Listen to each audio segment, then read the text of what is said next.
Running out of time as well. Hate the Wraith King on OB.Neon still, but Execration, it's a bit of a block pick coming through. Don't hate that either. I mean, they do have a little bit more sustained damage, kind of, I suppose, with the Kunkka. I think it looks worse for Execration than it does for Neon, but I don't think it's bad. Yeah, it's not bad. Yeah, like he's... I wonder who gets the Deso on this team now. Between TA and True. Wraith King. Well, Wraith King can just, like, the thing that they are lacking, I mean, I've talked about it with any kind of Mars combo, is that you don't want Mars to be, like, your only initiation. So I feel like if you go something like Armlet BKB or Armlet Blink, then you're going to be able to play a whole lot more aggressive on this Wraith King and just let the TA be the one to get the Desolator and, you know, enable the Roche, enable the tower taking. I feel like that'd be pretty effective. Yeah, for sure.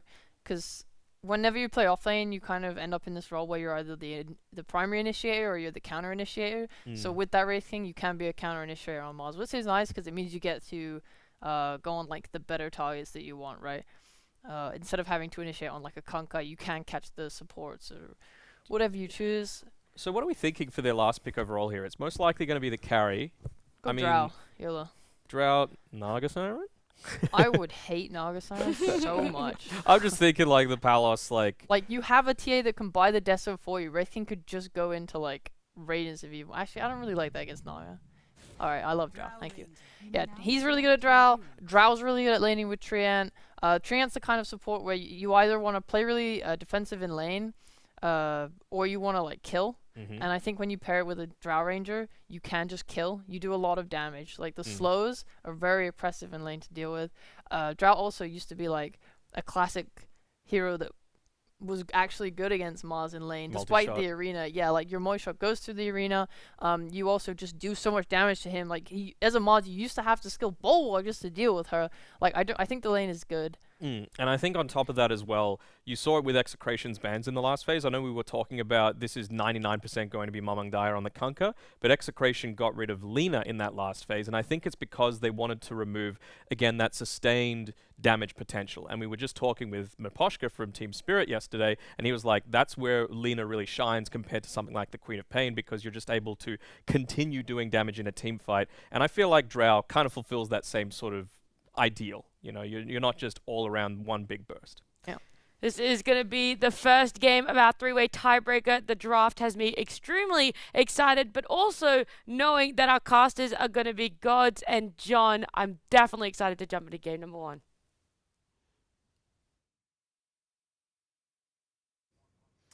Thank you, Nat. I'm excited to be here once again, John. Unfortunately, once again, sadly, Mike can't join us. I know you're stuck with me. No, I'm happy to be with you. We all need a bit of a break from Mike. He's been on his high horse. He's been trash talking me for this past tour. So I'm glad to have someone that's happy to be with me, Parker. And we've got a great set of games today. You know, tiebreaker day, best of ones, could be a bloodbath. There's potential for this to need another round if it goes way too far and we don't find that 2 wins today. So we'll see how all the teams hold out. This one should be really good. Neon versus Execration. In times before, Parker, this used to be a Rambulan, you know, 2 Filipino teams. Not quite so anymore. Not quite on Neon's end. Execration still keeping that spirit alive. This should be a fun one. Like, we've got a great draft on hand, a lot of, you know, clashing timings to see here. Some all chat coming in. Everyone's just in the zone to get started. Yeah. Palos accusing people of being fake friends. There you go. That's the spice we need. What's up with that? Yeah, we go. I love that. Like the further we go along this during the tour, like the teams get more comfortable and like, you know, it seems there's more banter coming out further on. You know, the first few weeks everyone's like, okay, focus serious, and now they're like, okay, this is like part of the strategy is getting in the enemy's heads. Yeah, definitely so. Bob pretending he can't understand Tagalog.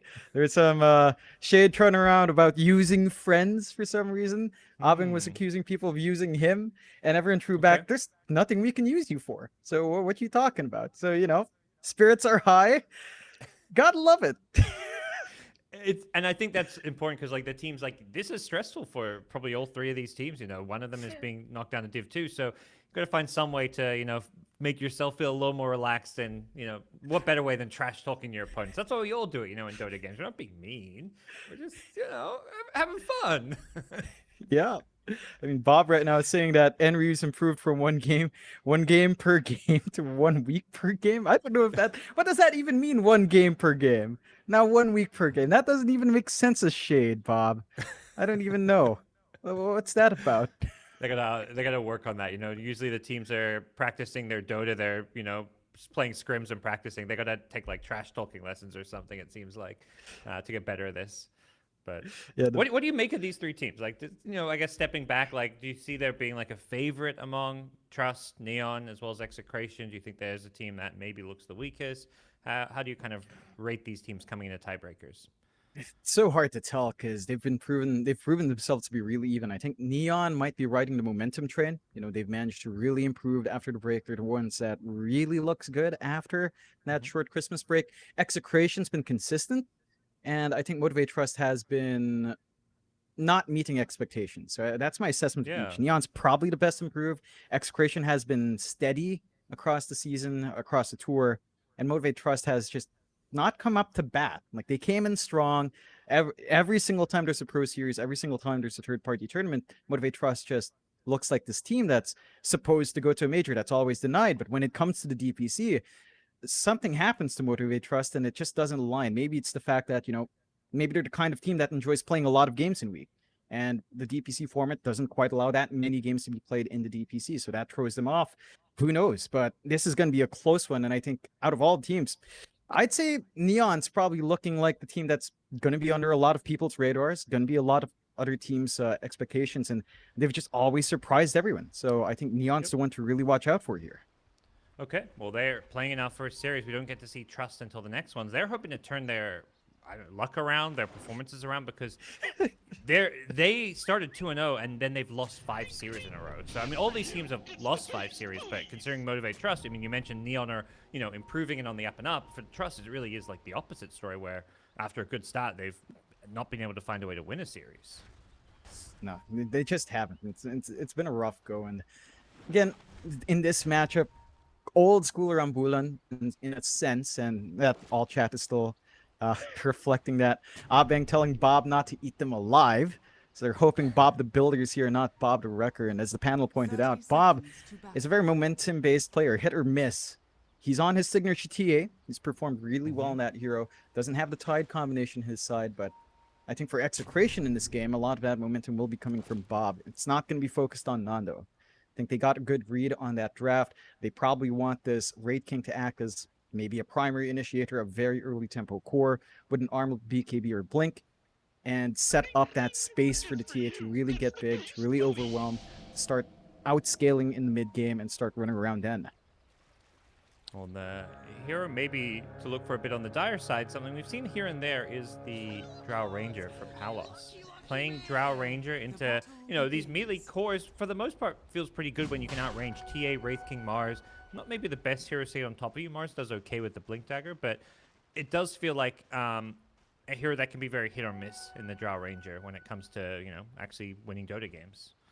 Yeah, I think the big key for Neon with that with the Drow Ranger is that natural mobility isn't there for Execration. As you mentioned, Parker, they're going to need Blinks early on. They're going to need maybe even a fast BKBs just to deal with a Gust if it's well timed from Palos to get that jump in the hero. And if they don't manage to get that, there is that early window for Neon to kind of play with their own potential. They've got pretty early spikes with their Treant to hold back on defense, with their Tide and Kunkka combination to pick off these team fights, and that momentum swing can come really fast if Neon does come out of the lanes really strong here.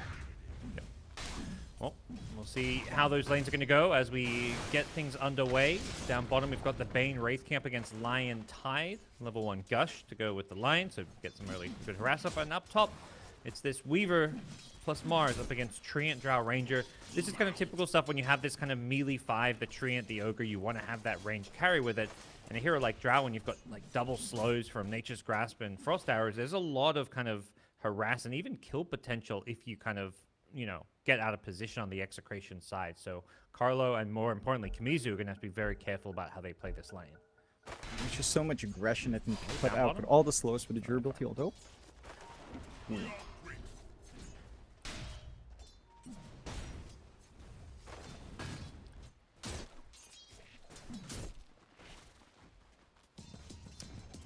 Well, Oh, in the mid lane, we've got Bob using that Meld Strike to get some good early harass onto Mamangdaya, but Mamangdaya doing the same with the Tidebringer. Misses the torrent. If he landed that, Bob would have actually been killed for a first blood, so well played by Bob to make sure he sidesteps it. Mamangdaya Kunkka. There's always a lot of talk about this one, John. Tell me about Mamangdaya Kunkka.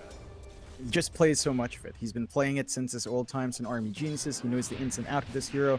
He knows almost every matchup. Like, there are ways for the TA to work this. We've seen the TA versus Kunkka lane work out for the TA before, and that was Mamangdaya kind of dealing with it as well, if I recall right. So he should know the ins and outs. Bob, at level 3, isn't the biggest threat. Like, he can try to pressure back with the Meld, and we have seen that really hurt Kunkka. Unfortunate miss there. But if you do land the Meld when the Kunkka comes in, he doesn't have the best armor. You can easily drag him below 0. No Blightstone yet to really amplify that. But you have that way of pushing it back against Mamangdaya. You will have to always be cautious. Torrent's a big one. But I think overall, Bob's done a good job of kind of holding Mamangdaya back. He's not getting the best CS here. It's not as dominant for the TA as we saw this matchup work out before. But he's certainly not shut down. And as long as the support's kind of set up for this power runes by 6 minutes, or even the next set of water runes, should expect that TA to start working that jungle and build some stacks up. Yeah, whenever I've kind of keep an eye on it, TA's done a good job, pressing Mamangdaya away from the lane. Unfortunately, like you say, the CS, he's maybe missed a few here or there, even on that first wave. We saw him, miss a range creep and just, maybe still slightly waking up and warming up, but a decent-ish start for him, although it is Kunkka with a bit of a CS advantage. But so far, Mamangdaya unable to land those torrents. That's the the easy way to break those refractions, but he's getting pushed back once again to the lane. He's going to have to use his TP early to exp himself back to base. This is something Kunkka can always do in these tough lanes. You see it against the Queen of Pain, and we're seeing it here against a TA who is just getting up in his face, using that Meld Strike off cooldown to harass. Yeah, and that top-up should provide Daya a little bit more. He's not losing out in too much. I think the supports are fairly tied into their lanes though, so I don't know if we can really expect that 4-minute rotation to come out. All the side lanes just holding even. Like that bot lane, which we bumped into a while ago. Nando is still finding some decent farm up top though. That's where the action breaks out. Great trade kills here. The Abeng does end up giving up the first blood, so Carlo make sure they get the kill before Kamizu goes down. But Kamizu, that's kind of a Drow solo kill means more XP and gold going the way of Palos. So bit of a, I don't know, even exchange perhaps with Execration getting the first blood, but Drow being the one who gets the solo XP for a kill. I think that's a lot more important for Neon, really. Like, that's a big sacrifice to make for Execration. Oh.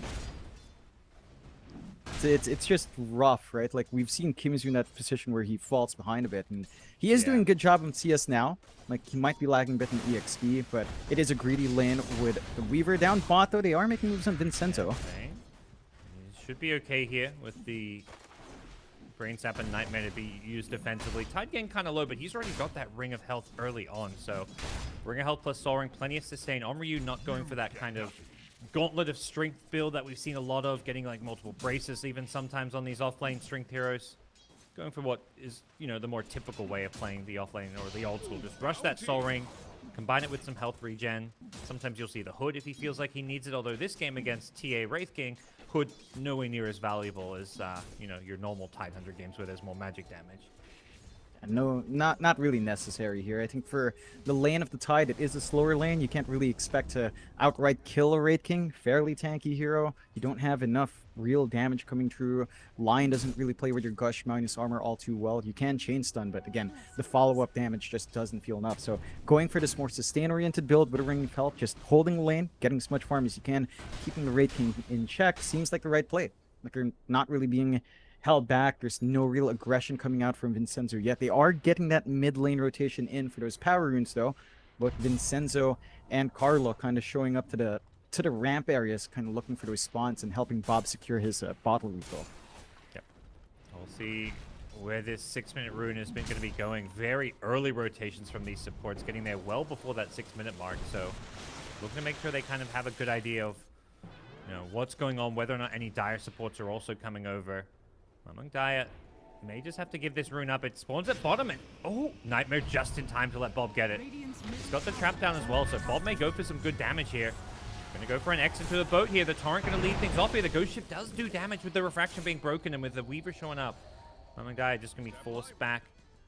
No kills in the mid lane here with the Ghost Ship rum. making it hard to get any, but a lot of stacks. The reason Line wasn't at the Ruin is because he's been stacking up this jungle. That's something that Vincenzo walks in, so RR well aware of these stacks in this dire jungle, and they're going to have to keep a close eye on it, or perhaps even go, like try and steal them early on. Bob's coming over with a DD. He may try and steal these stacks. They don't have enough to push back on Neon. They already used the boat, so any big threat of a counterfight here is sort of gone. Not enough mana on Mom and Guy, but they'll try. Yeah, like going on Carlo. They have the sentry down, but Carlo's just going to run at this support Lion. Meanwhile, just creating the space for Bob to go for the neutral stack. They can't go for the Ancient here. Weaver in some trouble with the Hex, and no Shakuchi for another second here. He does get it off, but he's been hit by the Earth Spike, and underneath the Nature's Grass, he will go down to Arbeng, who's dying to Bob's TA, but TA can't chase through the slow. The Nature's Grasp keeping the Treant alive as Vincenzo takes out the enemy Observer Ward, so Neon lose their vision around there. They lose their stack, but they get a kill. Do you feel like that favors either team, John? It's a lot better for Execration, I think. Even if you feed that kill away, it went onto your Treant instead. It forces rotations out, freeing up the side lanes a bit more, which we've already seen for Execration kind of go pretty much their way, at least fairly even, but that does benefit Execration a little bit more. And Bob getting that flash farm just means a faster timing into the Dragonlance, into the Deso that he wants. It allows him to still play with his own jungle, which is also stacked up moderately. So not getting that gold on Neon is painful because you've got this Kunkka that needs that early timing. And he's already had a bit of a slower start in lane. And the matchup is something that Bob can play around despite this being Mom and Guy's special. And just holding off on that timing for the armlet, holding off on the timing for, say, a fast BKB, hurts that initial aggression Neon wants to bring out here. Nice from Vincenzo to dodge the X pullback, but he still gets caught by the boat. The Lion making sure they get the kill. He didn't get pulled back because of that Nightmare and Vulnerability, but OB.Neon had the ways to chase him with the Lion rotating in as well. Meanwhile, at top, Arbeng and Palos are going in on Kamizu. No level 6 yet on the Mars. He gets the spear, hits Palos, but doesn't push him far enough back to get him onto the tree. If that connected, they may have been able to follow it up and look for a kill here. Kamizu, he gets the arena. He just hit level 6, and he's trapped him inside this one. The multi-shot from the Drow doing some good damage here. Arbeng getting low, but they're going to get the Earth Spike off with Narman TPing in. Hustler has turned this one around, gets 2 kills for their team in the top lane. They do lose the Treant Protector, but killing off Mars and Weaver is huge for them. Yeah, they managed to just get everything they want. Sure, it forces the rotation out. You keep your Drow alive, get some much-needed kills, and now you're also slowing down that slower start in Kamizu, just making it even harder for the Mars to find that optimization. Nando, he doesn't have Reincarnation bot if they do dive. Mamang Dai is showing up early for some aggression, but looks like he might be able to TP out. Yeah. They knew about the cooldown, I imagine, but without the Ghost Ship, they probably just lacked the damage. They also didn't have Ravage, so if Tide had skilled Ravage, also, maybe they could go for it, but going for a, a greedy and more farm build, not expecting that rotation to happen. As a result, Execration get to poke and prod at this mid lane. They've rotated both supports in for a Bob. Elsewhere, Kamizu does kill Narman, but first we're going to take a look at this mid lane. Arbeng, easy kill for them. He gets the living armor off in the tower before he goes down, so a valiant last effort to delay this push from Bob. DPM from Onryu. Tide knowing that it's maybe his job to try and defend and keep these towers alive. But he's taking a lot of right-click damage, and without the Ravage, he may just die here. Does manage to crack off the meld minus armor. Bob's still chasing though, has another trap. Hits him with the slow, as well as that damage over time. The Anchor Smash reducing Bob's damage, and with these TPs in it, looks like Bob will be forced back. Onryu close to level 8. He needs that Ravage. He can skill it up now, but he's got no mana to use it. Can pop a Soul Ring, but that's going to be dangerous for him, and he'll stay alive, and they'll keep the mid-T1 tower alive for now. Narman, maybe not so lucky. Torrent from Among Daya. Does he have the Ghost Ship? It's going to come flying out with the X, but Arena's already been used on the backlines. It's the Ravage underneath the tower with the multi-shot. Huge turnaround from OB.Neon. They bait them into the tower here. The Soul Ring Ravage with multi-shot from Drow just doing too much for Bob and Carlo. Great bait from OB.Neon.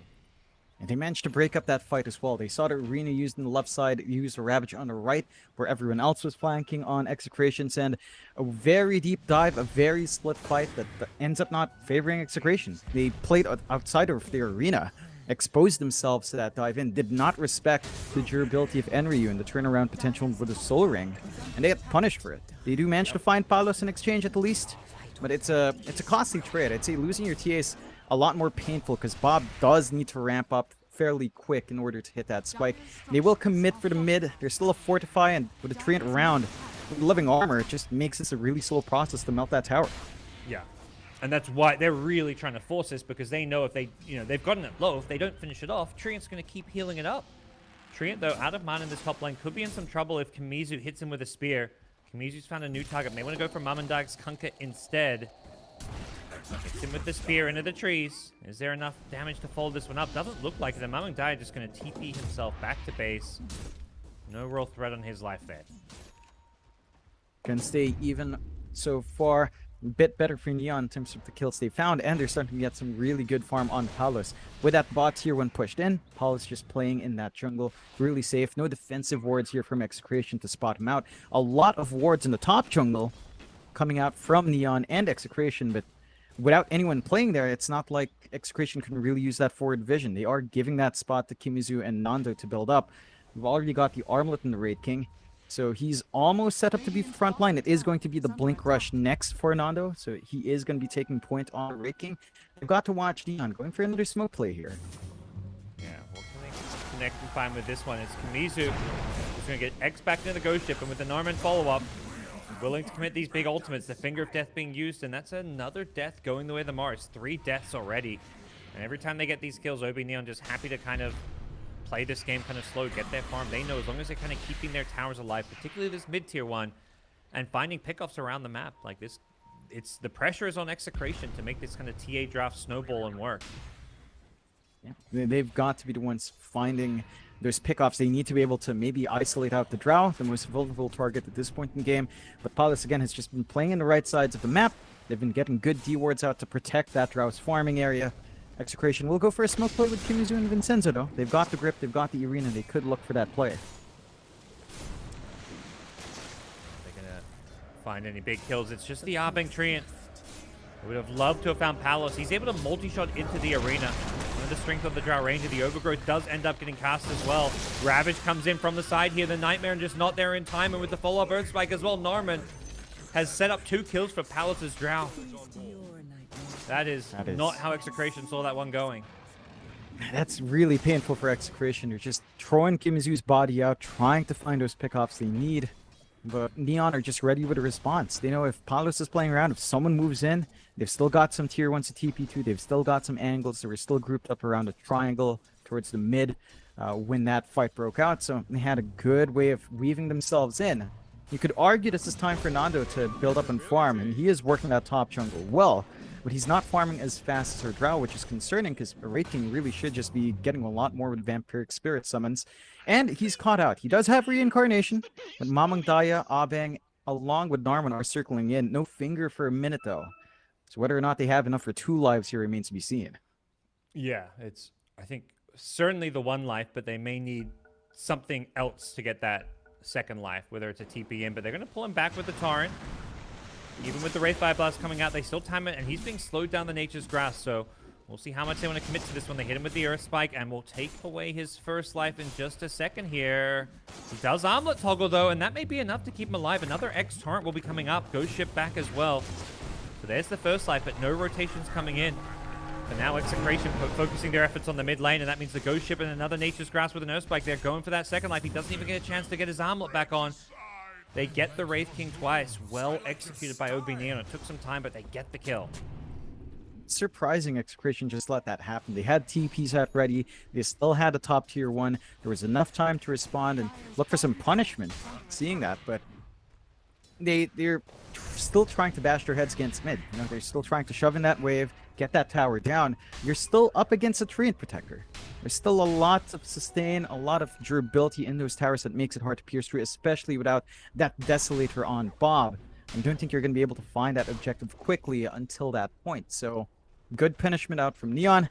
That will set back Nando's timing on the blink. He's not too far off, but it does feel like Execration's waiting for some tool to gap close. Kimizu's also inching towards that blink, so it looks like they're going to hit the same timings here on the Mars and Raid King. That should allow them to jump in or, you know, maybe put a cadence to their jump in, like have the Raid King first, Kimizu for the follow-up and catching bigger targets off with a control and clean up from there. But at this point, I think Neon's kind of reading that because they're seeing these inventories empty, they're seeing no item progression, so they know it's going to be a blink rush on 2 heroes, and they're probably just playing, working the map as wide as possible, having Palos play bot, getting some safe farm build up for Mamangdaya and just kind of letting them, all right, build into the blinks, but we're not going to show up as 5 anytime soon. Jungle on Ryu. Walks into the wrong neighborhood, but gets up a Ravage. The Earthspike kind of gets overlapped with it, unfortunately. But he looks like he still should be able to survive his way through this one with the Haste Rune. He's just running his way out of there. Kamizu needs to get him with a spear, but he's not going to be able to find him. Instead, he goes for Norman, but the living armor keeps him alive. There's an Earthspike as well as a Finger of Death if he can find a good target for it, but looks like he's in some trouble. Blinks away. The Spirit Vessel is going to tick him down, though. And Neon have lost 2 underneath this mid-tier 1 tower. They want to still keep it alive as Mamangdaya is going to fight, and with the help of the tower, get the kill onto Kamizu's Mars. So they've lost 2, but kept their tower alive and killed off the Mars. So still a decent hold for OB.Neon, but something going Execration's way with the 2 kills. Yeah, they managed to find something. It's not the biggest kills they'd want. Even Enryu is not worth that much as a core, bottom of his team at least among the 3. So it's not enough to really sway things. I think for Execration, what they should be happy about is that Bob doesn't get caught out too badly. It looked pretty bad with the lockdown coming through from Neon, but killing off Narman definitely opened up that fight more. Issue is, Neon are going for the smoke now themselves. Not under any ward. Finger up. That blink still ready to go on Narman. They managed to get a good angle into the triangle and isolate Bob. A kill in the TA would be massive. Yeah. Looks like they're hunting through their own top jungle. This is where Wraith King's been spending a lot of time farming. So I think that's the hero they're looking for and expecting to find. But at least for now, Nando is back in the safety of his Ancients and his triangle. Not even going for the Ancients as they kind of make this move, even considering going towards that mid part of the map. But instead, it's Execration themselves going for a smoke play. We'll see if they can find an initiation of their own. You mentioned the Blink Dagger timings. They've got one of them. It's on the Wraith King. Nando looking for that jump. They've got vision of them. That ward on the cliff here. OB.Neon. They have a dire sentry, but they haven't scouted out the high ground, so they're going to play it safe. And they now know where Carlo is. He attacks the sentry, so reveals his position, and OB.Neon looks like they don't want anything to do with this. Double damage. Execration does have the DD on Bob with the Desolator, so it's going to be a really quick Roshan with the minus armor they have on hand. But Neon, they get the angle here. They don't. Oh, they're too late. And the Kunkka, he went in to try and maybe throw a Torrent 9. He gets speared into Arena. Blink in from the Tidehunter. He's only got an Anchor Smash, no Ravage. Nightmare being used offensively. And with the Fiend Script follow-up, have they got anything to cancel this one? It looks like not initially, at least. The Overgrowth comes in, and the Kunkka is being kept alive.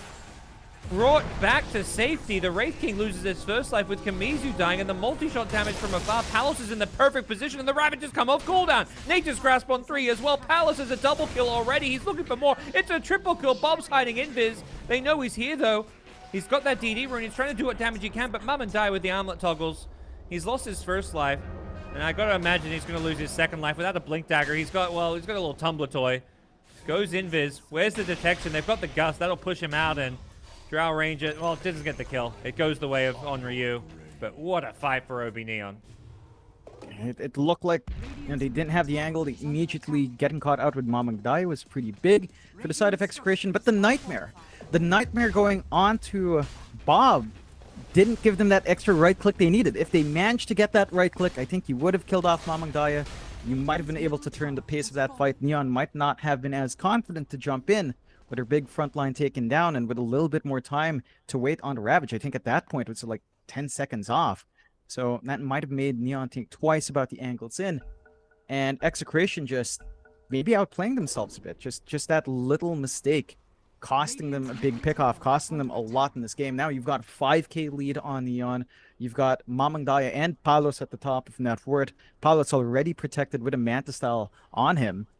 And the Drow's just getting bigger and bigger. That momentum we've needed to see from Execration. They've been trying. They catch out Enryu at the very least here. Yeah, this is something, but it's not like the big kill. And they have to get the kill first. Anchor Smash comes out, blocking some damage. Earthspike as well on Ryu. Can he get his blink off? Not with the Arena coming in. Nice blink initiation. Palos gets Nightmare up. He was going for a multi-shot there. Nightmare gets taken up by the Tide, so Onryu trying to make his last play to just help Palos out as Carlo charging in forward. But Palos with a living armor is just so tanky, and that multi-shot is just shredding through Execration. The Kunkka shows up to play as well, hitting the Ghost Ship on the Wraith King. It's a 2-for-2 trade, but once again, it's OB.Neon, this Kunkka, this Drow Ranger. They're just untouchable in these fights. They lose a Tide, which is a core, but they killed 2 big heroes, Wraith King and Mars, both going down on the Execration side. Another good fight for Palos and the OB.Neon boys. side of Execration, they just don't have enough to instantly burst down Enryu. He buys so much time for movement to come in from Neon, to back him up, to use that space, to use that forced movement from Execration against him. And Execration just keep going all in. They just don't have enough damage. They don't have enough mobility on Bob. Not enough to burst down someone like Enryu. They've got to look for the softer backline. They've got to hunt down the supports or the Drow. And speaking of... Yeah, the Drow maybe pressing a bit too far forward, but has the Manta Cell and the backup of the Kunkka. That Ghost Ship has the Manta out so he can take off the Nightmare from himself. This Weaver needs to be a little bit careful. Ooh. The Finger of Death. Whoa! Now you see me, now you don't. That Weaver just got deleted as a Blink Ravage from Omryu is going to catch the 3 on the backline. Bob as well as Vincenzo getting clipped by it on the edge, and now with the Earthspike follow-up, the Nightmare is there, but that just sets up a nice little torrent. Mamandaya says, thanks for the help. As Drow in the trees has found a Wraith King, already taken out his first life, looking for the second life. Double kill going their way. Palos is just having a hell of a game. His Drow 9-1-6. Mamandaya 4-0-10. They are just tipping Execration.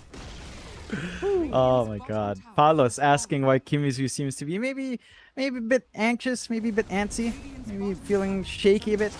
And I mean, Neon's just so confident. They've managed to hold out, they hit their spikes to give Palos all the space he needs. I love the itemization as well, especially from Mamandaya. The early halberd after the armlet, just to have that disarm on the big damage dealer, just ensures that Bob can't do anything in these fights. Her spike pull up to the X-Torrent. They've got a Hex as well. Another kill going the way of OB.Neon, who are going to take a first lane of Rax at just 22 minutes in. There's nothing that can be done. This Drow's game's just looking so good. Like, you have to catch her in the arena, and often it's just so hard to get to her because Tide and Kunkka are such good front lines. You mentioned the Halberd, and you've got Tide, who's just super beefy if you don't get to the Drow, and she can do damage into the Mars arena. That's one of the strengths of Drow, even when playing into Mars, is this multi-shot. The ability to throw that in the arena is just so valuable. Yeah, it doesn't cut her off her DPS at all. And Execration just can't play around that. Like, we've got to see better angles coming in from Nando, better angles coming in from Kimizu. They have been trying to play aggressive, which I appreciate, because this lineup from Execration does want to get off to that massive start, but they've lost that start. So maybe now it's time to regroup a bit, take control of your jungle if you can, get some forward vision out, get some farm flowing, and get Nando and Bob to the point where they can stand and fight. Like, Bob is inches away from the blink.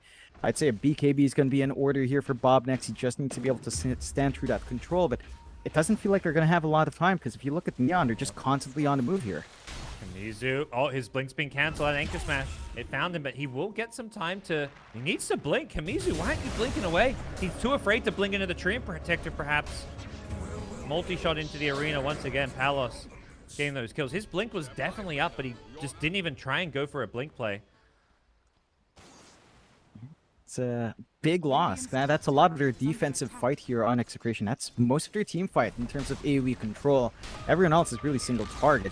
They at least don't lose anything else. They will drop the top tier 1, tier 2 set to fall as well. Nothing to really stop Neon at this point from Execration. And with Palos, just standing and hitting with a Scott EF, he's got a lot of stats. He's got a good amount of damage flowing in. Doesn't take too long to melt the objective. So I think for Execration, they've got to look for that high ground defense well. And ideally, you rip through the supports. I think you want that line especially gone. But even the Overgrowth's an issue in these fights. How do you deal with him with an AC up in Mamandaya, though? There's even more armor to each, which is so durable, even on the backline now. Yeah, he just X himself to go pick that one up from base, and with a double damage plus a Drow behind him. They've got to go in at some point. Like, they're not... TA is not this comeback hero. It's this hero to play from ahead. So it's really all or nothing now if you're Execration. You can't just lose a second lane of Rax for nothing, it feels like. But how do you play about this one? Double Halberd now with the Tide also having one. He gets speared into the base, but he's able to pretty easily just walk away. And the X-Boat with the Torrent, they've caught the TA. Bob just dies for next to nothing. And they will get that second lane of Rax. It's feeling like there's just nothing Execration can do at this point. Man, once again, they are protected from miss. Yeah, it's... Palos is just targeting the poor guy, saying that he's, feeling giggle, which means like you're maybe feeling nerves, shaky a bit or just anxious. And it hasn't been the best game for Kimizu. He's been trying to get the arenas, he's been jumping in, but the Drow is just such a difficult target for them. They are looking to defend outside the high ground, playing by the tier 2, but it's just going to melt. I think they've got to get maybe a better position on the high ground or look to angle from behind. But Neon, reading that lack of movement out, are playing it safe. They are under a ward. No Roche for a while. But there's no rush for Neon either, because there's no map space for Execration to really play with anymore. There's just not much farm left to really get. Nando's trying to do what he can, like pushes Hero to the limit in terms of, he's farming out top, playing in a dangerous part of the map. He's gonna like Shadow Blade into the enemy jungle just to get whatever farm he can, but the pressure is on not just Kamizu but the whole team. Execration in a bit of a tough spot, and with Roshan respawning anytime, in this window, they're gonna kind of feel like they're just giving up a free Roshan, or they have to make a smoke play out of their base, because these teams don't know when that respawn is happening. And Aegis as well as Shard in the hands of OB.Neon could spell doom and despair for Execration. Yeah. I think for Execration, like, we are getting to the point where Bob is very close to BKB, and that is going to be supremely helpful. The only thing he'll have to worry about is Overgrowth, so Abink's use of that spell is going to be key in counteracting this TA's second wind. But that second win is still a ways off. He's still about 2,000-3,000 gold away, so a lot more farming Bob needs. And Caught Kamizu. What? He was going on an aggressive farming mission, it seemed, on the other side of the map. And I think they're not done. Oh boy, they found more. It's the Drow Ranger finding. Well, Bob will get a kill on the Treant Protector, but a gem hits the deck. I believe that was the Treant's gem, so OB.Neon will reclaim it, and they're looking for Carlo as well. He's hiding in the trees. They've got the dust on him. He runs north. He may be juking this one okay for now, but I believe they have an idea of where he's gone to, and there's the Hex. Earthspike will follow this one up, and it's going to be a dead Weaver as Omryu smashes him down with the Anchor. Execration losing 3. I was going to say, like, the story of this team and how they started the DPC season was they had to replace their offlaner like at the very last second after the roster lock because one of their players had been banned. So Kamizu came in as a last second replacement, and unfortunately for him, yeah, it does feel like in some of these games the pressure's getting to him. He's in the front lines here. We'll see him once again. I mean, at this point, there's nothing to be said or done for anyone on Execration. It's not about Kamizu. It's about the whole team who have just fallen way too far behind. They've been stomped. It's over. GG's called 30-11, 21k gold lead at 28 minutes. It's a breeze. Yeah, Neon just looks so revitalized. Look like such a strong team. Execration, unfortunately, not showing that same strength, but Neon going to be very happy with that result. They get to move on. They get to, but they're one win away from closing out these tiebreakers. So their next match is going to be up against Motivate Trust. And if they do manage to win out that match, repeat their results there, then they get to stay. So feeling great on Neon's end. Execration now depending on Neon to take a loss, so they'll get another shot to try to force maybe another round. But it's tough when you're expecting your enemy to kind of drop for you to have a chance, and I think that's going to weigh on them a little bit. So we'll see if Neon can carry through, but that was a quick one, GoDz. Yeah, and that's, I think, the thing where, Execration still get a chance to play against Trust. So even if Neon beat Trust, Execration could beat Trust, and then it's Trust getting knocked out, because only one of these three teams gets relegated. But it's tough for Execration when your first game goes as badly as it does, but we're going to see if they can bounce back. That's not till later, but first up, we're going to go back to our panel. We've got our next best of one coming up, OB.Neon. They're going to see if they can keep this train chugging along. They play Trust up next, so stick around. We're going to have a quick break and then come back with our wonderful, cozy panel.